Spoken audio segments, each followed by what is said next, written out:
Hello and welcome to this special episode of Engineering Watch Interactions under the EduTech series. Starting May 1st, Engineering Watch embarked upon the journey of bringing together the leaders in educational technology space on video to know about their opinions, their learnings and their leanings pertaining to the role of technology in the quality and access of education at various levels. So today we have with us a very special personality, a teacher transforming into a technological evangelist. We welcome Dr. Dheeraj Mehrotra, the Vice President at Next Education India Private Limited. He looks after the academic training and school audits out there. Dr. Mehrotra is an author, a trainer, an educational innovator, and most importantly, he has been an innovator in the space of Six Sigma in education. We all have heard about the Six Sigma approach, the Kaizen approach in manufacturing, but probably this is for the first time we are hearing that someone is endeavoring, someone is looking towards education in such an approach. So we would be talking about the same with Dr. Mehrotra. Dr. Mehrotra is a quite widely travelled person. He has been honoured with various prestigious awards by the President of India and the Ministry of Science and Technology. He has been an author of over 35 books on computers, and and most importantly, and which matters the most, he is a teacher at heart and by profession. So we welcome Dr. Mehrotra once again.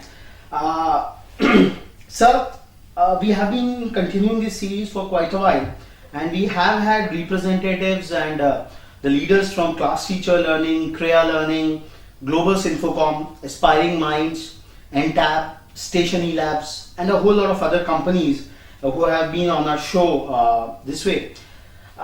We would like to know, first of all, like how this transformation happened, like from a teacher to a technology evangelist.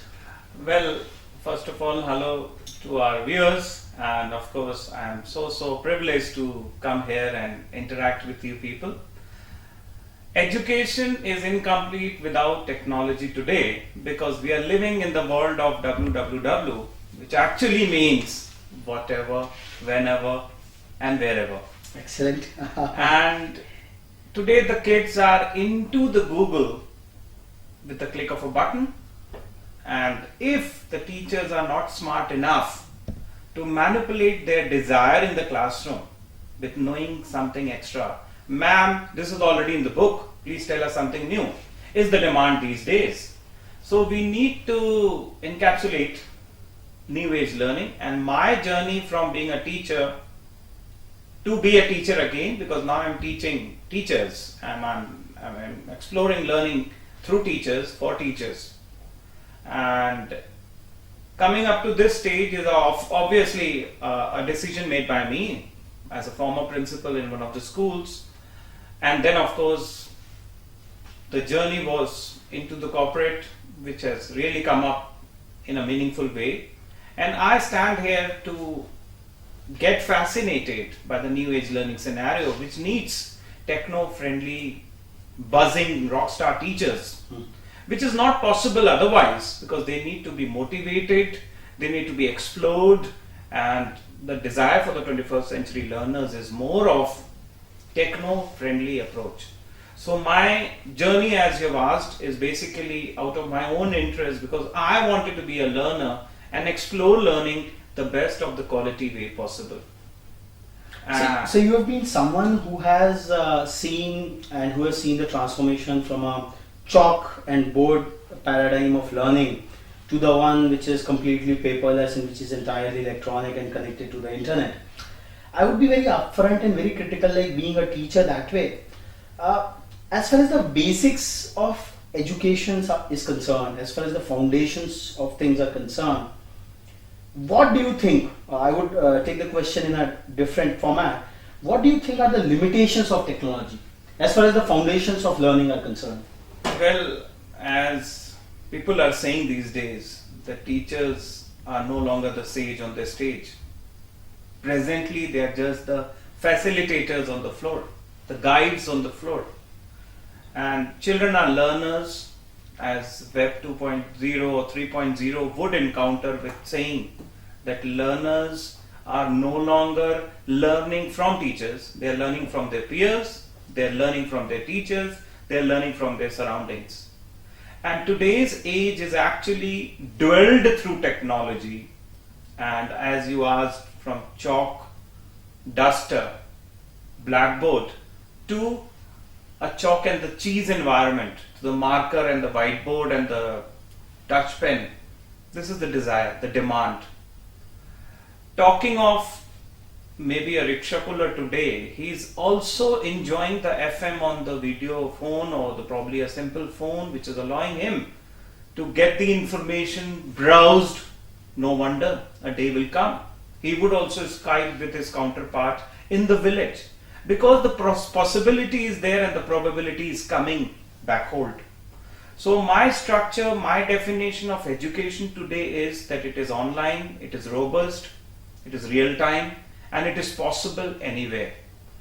Like a child will learn with his peers in the bus more than he would learn from the teacher inside the classroom, because there are no limitations like that used to be once upon a time, that classroom is actually going to be within the four walls. It is open today. Websites like Khan Academy, websites like YouTube, websites like TED.com allows people not only to be their learner but also to be the teacher to the world. Like Script.com, which allows people to put in their own uploaded matter open to the world, not only to the Seventh Day colleagues of theirs but also to the 70,000 people all around the world of that age group, of that learning scenario. So technology today is the in thing, the only thing where the children can buzz into. But as you asked about the limitations, obviously you should be limited to the working. It should not be that the postings on the Facebook will not let you be attentive in the classroom, thinking that, oh, how many likes, how many uploads, how many downloads. You should be very clear enough to know that uploading a picture means you're sharing it to the world, and you should follow that cyber ethical outlook. And children should be monitored and guided for that. Above all, children will desire the subject or like the subject only when they like the teacher. And teacher will only be liked when he is techno-friendly. So in order to bring out that attribute of learning in the classroom, the teachers need to be monitored, need to be brushed with tools of technology in the classroom. Fantastic enough. It's quite a balanced view. Dr. Mehrotra has put it across. The technology really has a transformational effect, but it has to be used with caution. And sir, coming with this, like you have been a teacher, and the way the cultural shifts are happening, and the cultural shifts due to the advent of technology. Now, a teacher who has really spent over years and years together and acquiring experience in a subject matter or life experiences, it's no doubt that no person can become an encyclopedia or bigger than Google or whatever technology. But what kind of cultural shifts are being induced by technology per se?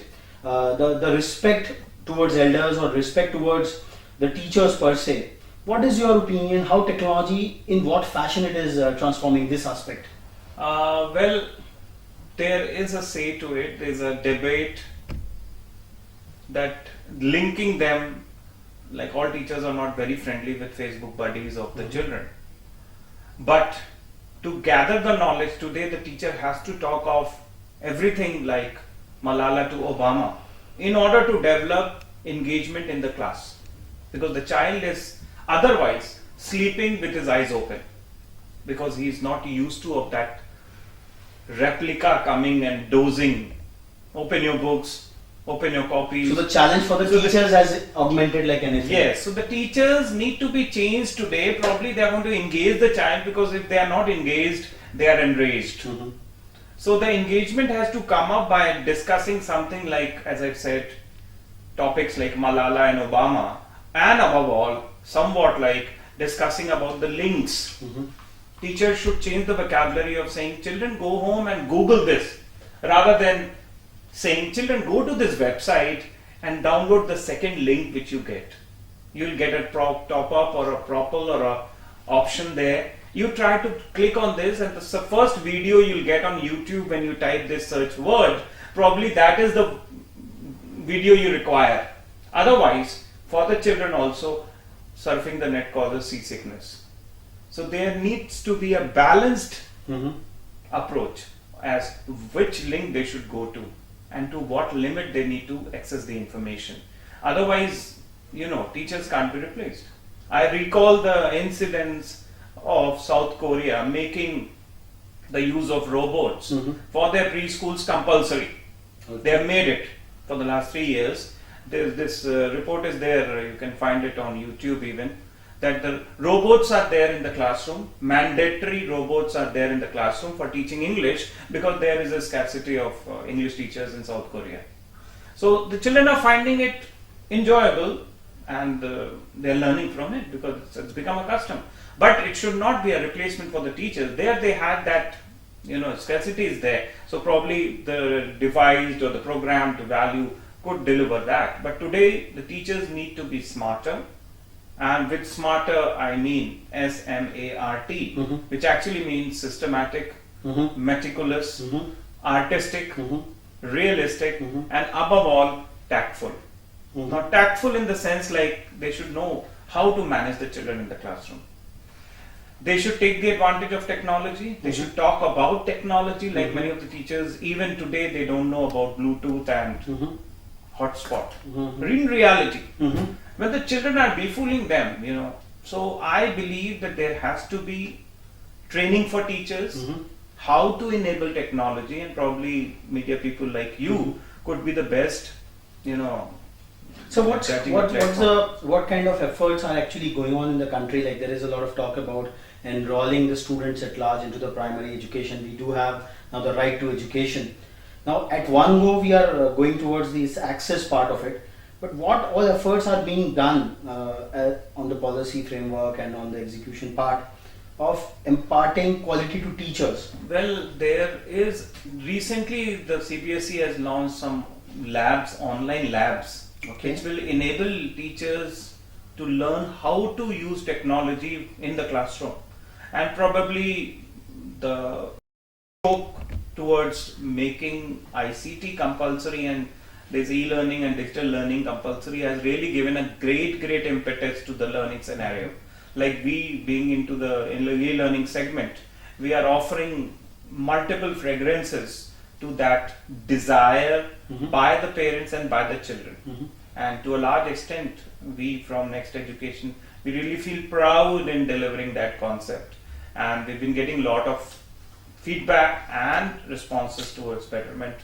And I feel that yes, when Obama talks about children education, he figures out that children work hard, otherwise the Chinese and the Indians will be above and they'll come up. They'll learn the better way. So the comparative analysis is showcasing India's knowledge base today. And I believe technology is going to go a long way in producing quality education in our schools. But sir, as far as India is concerned, what is the geographical penetration of technology per se?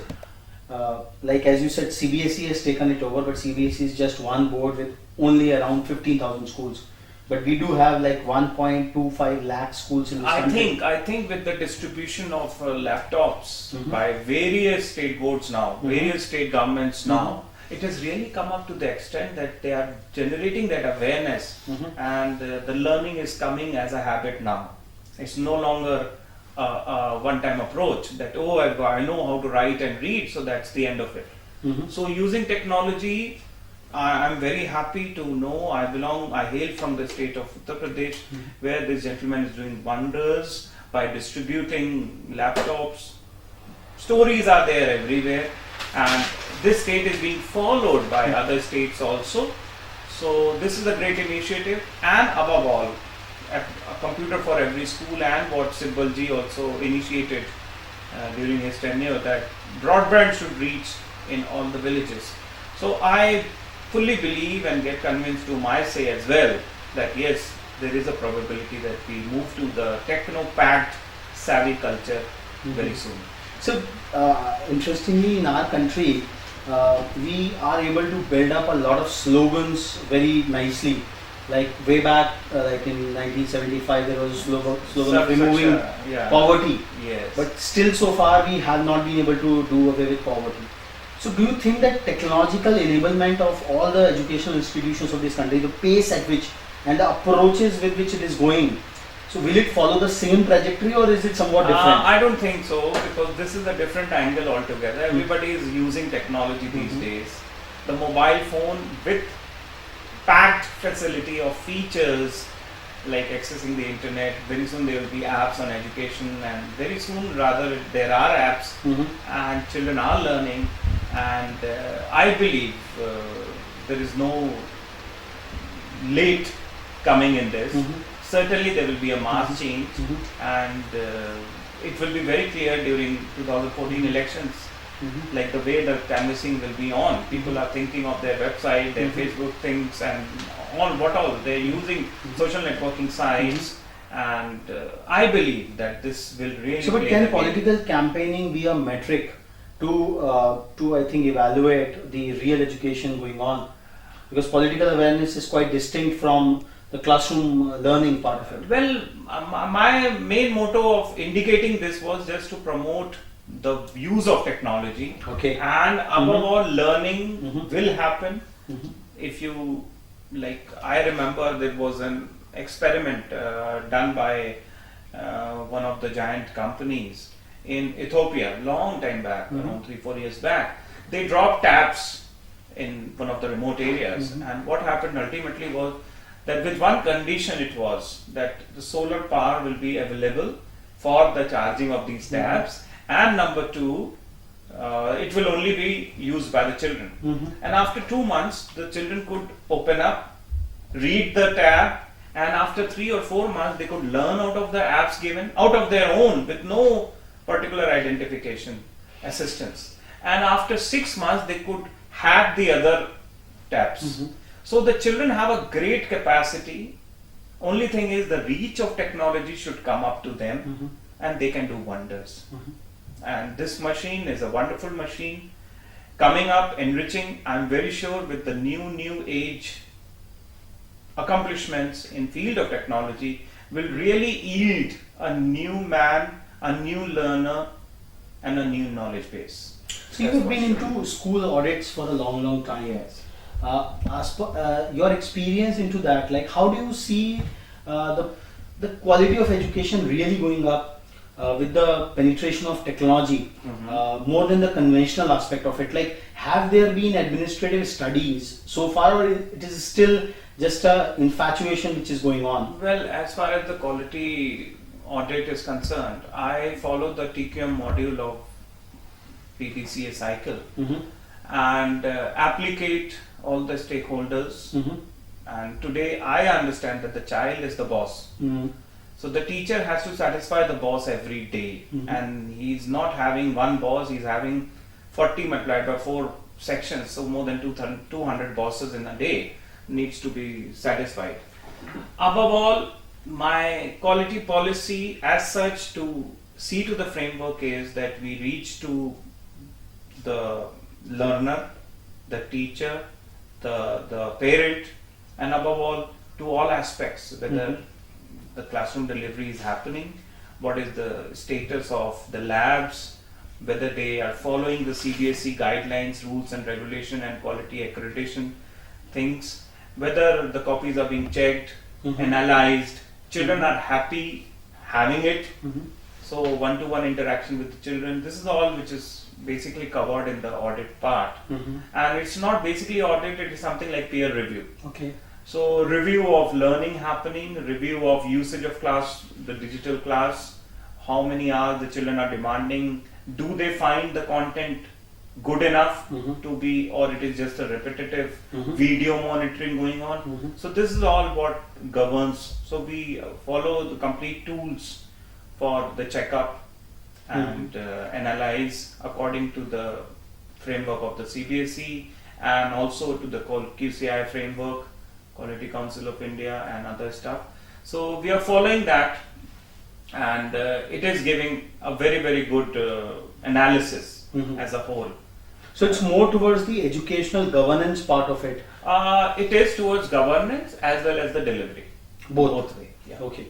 Okay. So how much, if we just have a larger ballpark figure, like what kind of impact has been, because impact on the governance part is obviously very. See, this decision is actually made by the owners of the school that Okay. I want an academic audit done so that I can improve upon my own policies and my own ways.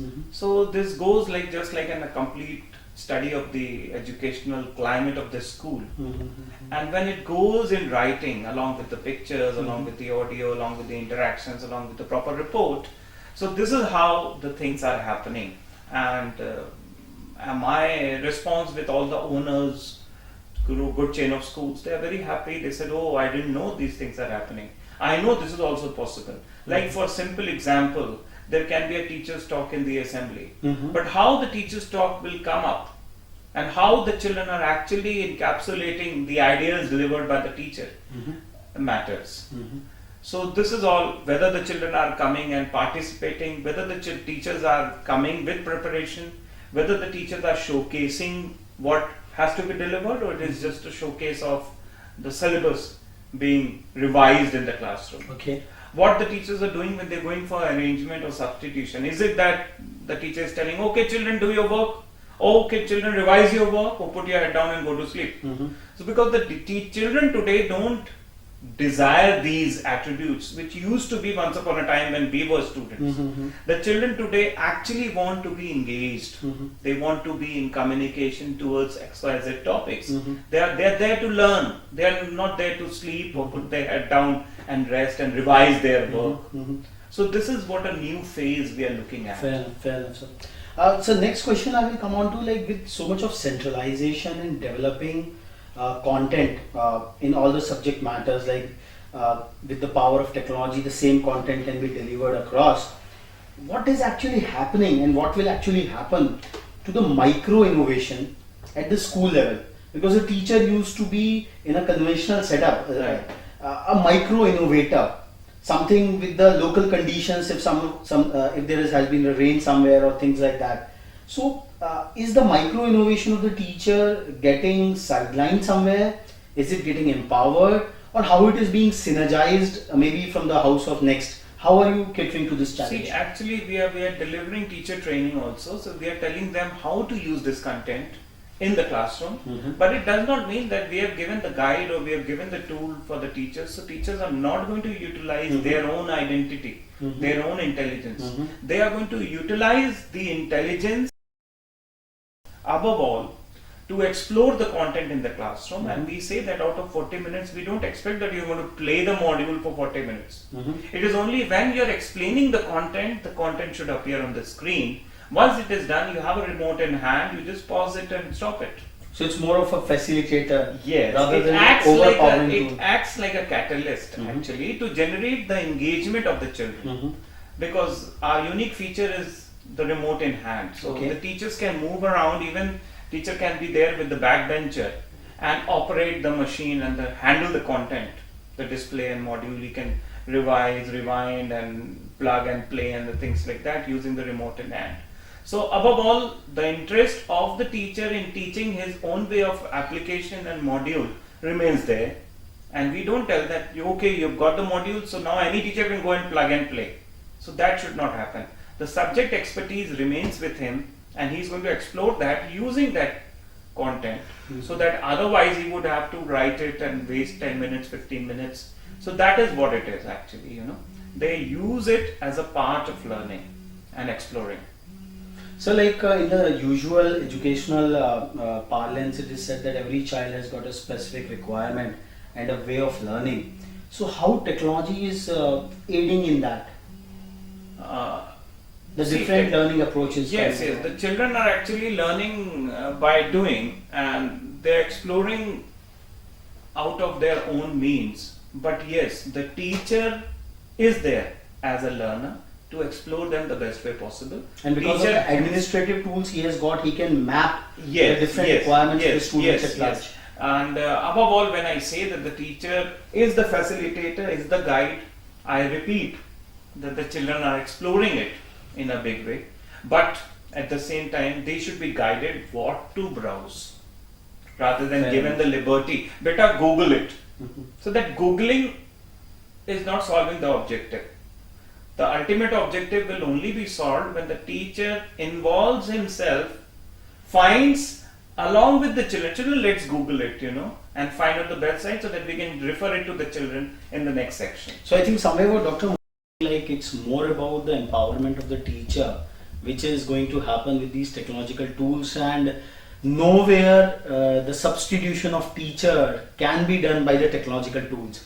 So I think this verdict is quite clear, and this has been something fear at least in some of the schools across ki bhai, especially in the teaching community, that when computers were coming in the various departments, people said we will become unemployed. So there is a fear amongst teachers ki if technology comes in, so our importance will get replaced. So probably that is not so. It has been in this elaborate discussion, like Dr. Mehrotra has been bringing it out in such a candid fashion, that still the teacher has to be a hand holder.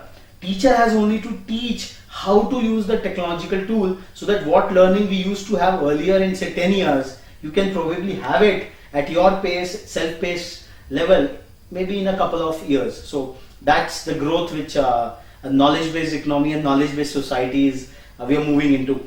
So moving next, especially to some of the next products and services, because eventually any theology, any philosophy has to somewhere converge into some tangible deliverables. And Next has been a pioneer and a kind of a leader in its own space. So you talk a lot about your learn, analyze and build approach, which you said lab. So can you please elaborate more on that how this lab approach is going into your various products and services? Well, as far as the next education products are concerned, these products are well monitored before they are put in the market, and they've been getting a wonderful feedback by the principals and the end users. We have maths lab, we have English lab, and we have science lab. Along with that, we have a wonderful spectrum of ERP, and above all, the content which comes in the form of Teach Next. And student one-to-one interaction is governed using the Learn Next concept, and this is wherein the children can learn one-to-one using the CDs, and it's a complete feature altogether. I would appreciate people to visit our website, that nexteducation.in, and get to learn themselves about the wonderful feedback we have had. And it has been a great journey for me as well to be a part of it. And I believe that education is learning by doing and learning by exploring. So one has to get onto that governed form of quality orientation through these tools, and not only utilize but also explore it, because the explorage counts when you involve yourself in working. But at the same time, I would also add on to your way and pace of generating ideas. I want that every child in the classroom should be monitored and guided to at least have 2 to 4 YouTube videos of his about his explanation of a particular topic, about because when you're talking of digital learning, you should actually gather some of your cloud presence as well, so that any child Googles you and the peer, they find good about it. And yes, at the same time, every teacher should also have some Google or YouTube presence in the form of his or her expertise being blown on the cyberspace. And this is what the delivery we want, that we need to generate good teachers. Explorage of good teachers is a possibility, because the children in the classroom, they look forward to Googling their teachers. It's not creating just a Facebook ID which should be the only initiative. It should be that you create your presence so that people should search you on the Google rather than on Facebook. So eventually, that's a great introduction about next and next products and services. I would like to say, sir, because we have been talking about a huge divide between India and Bharat and things like that. The Ivy League schools, for that matter, can certainly afford these priced kind of solutions. and probably the more technology is growing and more these bigger interventions are coming in and the pace, so the divide is probably widening much more. What next is doing to put the cost aspect of things quite in control? Like there has been a talk like Next probably is one of the only players which is advocating for the use of open source software for education. So probably that is the next level when proprietary software moves on and the open source things come into play. So what are the plans regarding that, sir? See, I'm not particularly, as I told you earlier, but as far as my being there is concerned, that we are into research mode. We are plugging out many more products, and with a lot of research and reviews being done by Which have a larger audience to cater to. Yes. So we are coming up with very good products on demand, and with great feedback from personalities in education. And we believe that in coming couple of months we'll be able to come out with good inertia which would produce. And we are coming, as far as you said about cost part, we are contributing to the best of the mode and the economy part being available, because when school can be opened out of land, you invest a lot. So this technology is more like investing in one or two teachers. So an extra amount of paying the salary for one teacher or two teachers. So you are suggesting a new mode of schools coming in, where a small laboratory becomes a school with internet connectivity and some IT peripherals. But yes, it will not replace the teachers. Yeah. It will be an added flavor to the learning scenario. Because if you have a very good teacher and a not so good audience, you have to utilize technology to bring that interest among the audience to be good. And ultimate is curing ignorance. The ultimate objective of this school should be to cure ignorance. So how much of this coming of technology would have an impact on the regulatory side of our educational system, like which happens to be one of the most rigorous regulated kind of a thing, where some wise people have sometime mandated that a classroom should be of this much of size or this much of acreage of land should be there, otherwise the supervisors. Well, that I will leave to the boards to decide, because that is all an affiliation model and rules and regulation. But being in such an academy, what would be your prescription to the boards? My own, obviously the thought and desire would be that the teachers need to be monitored with a preface of a digital classroom and possibility of say video conferencing, or the way that they can interact with the world, because the classroom is now not at all within the four walls. It is actually the four directions. And maybe that the classroom which is there is scattered, that one professor delivering or one child interacting with some other using the Skype software, or maybe it can be distant apart, oceans apart. So only thing is we need to club in that networking, because the children are learning for the global world of competition. It's not between the peers and not between the sections, 7th A or 7B. It is actually the global schooling which is done. And that is the reason I said that every child should have a Google presence, should have a YouTube video to polish his own identity and image for the global world. And that would give him a little confidence to come out. And believe me, because I'm a parent myself, I feel that my daughter or my son should have some cloud presence. And that is the reason I always promote them, children, you please make your own website. Please try to explore some documents of yours, some articles should be there online, because anywhere anybody Googles you, you should be there. So that is my per se of being an educator myself, that every child should have some cloud presence. And ultimately the question comes for the teachers also. So in all my sessions I promote this cyber literacy, cyber presence. And the promise is more for the disadvantaged, for the underprivileged, and for the people who are in the far off sections. Right. Because as Sir said right in his initial comments, that Khan Academies, the content like Khan Academies, those teachers can't come to Bundelkhand, but probably a student in Bundelkhand can certainly go to those wonderful lectures and get empowered. The only thing is the software and the connectivity which is mobile, Which is available mobile, all yeah. across. Yes, yes. So the revolution is more, I think, for the bottom of the pyramid. Right. I would rather imagine or expect many more Salman Khans from India. Mhm.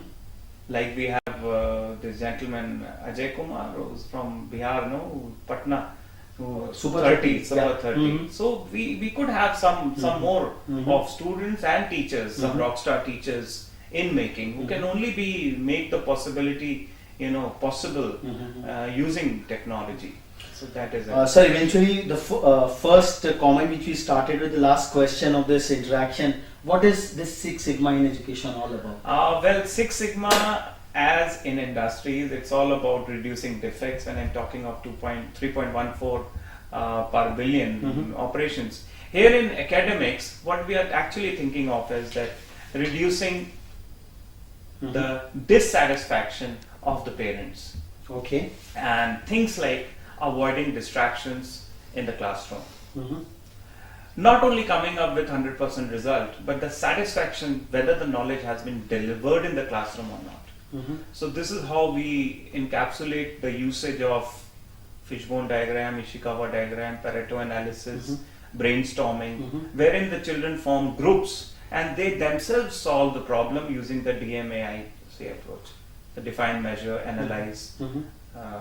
And this is how we have defined different belts among principals, vice principals, teachers, and ultimately the children. So the Six Sigma approach obviously counts of reducing dissatisfaction if there is any. It could be problem wise, like as I've told you, how to avoid maths phobia, how to avoid distraction in the classroom, how to be punctual, how to have good conversation skill. So these are the concerns. Distraction in the classroom. It could be because of the transparent window panes. It could be because of the tuk-tuk noise by the So has the slippers. theory translated into some kind of a governance framework for the schools? I've been contributing to ultimately come out with this particular theory. One of my dissertation for MPhil was about Six Sigma in education, how to implement it, and I've also published a book, TQM integrated with Six Sigma in education by S. Chand and company. So it is in its infancy. Wherever I am discussing this concept, I am contributing that learning is happening and the teachers are coming together to make this as a process in schools. And once the process is made, I mean, you think of improvement and Kaizen coming up. Excellent, sir. Thanks a lot. From a teacher at heart to a technology evangelist who still feels that teachers will have their way forward in teaching the students, and someone who is envisioning Six Sigma approach, 3.4 over a span of 1 billion in the educational conversation, like the dissatisfaction of the parents, the distraction in the classes. Probably this is what is happening all across the country. So I think Dr. Mehrotra has really put the verdict loud and clear from various perspectives. Technology is going to rule the show. Technology is going to, I would say, increase the access of quality education to the nook and corner of this country. Any child, every child can have an access to the quality content which is available for free, and the wonderful products and services, the added on products and services which are being developed by organizations like Next Education and the various other educational companies led by passionate and dedicated entrepreneurs are going to transform the face of education, what we will see in this decade to come. So thanks a lot, sir. We had a very wonderful interaction with you, and stay tuned for the next episode of Engineering Watch Interactions under the EduTech series. Thanks a lot.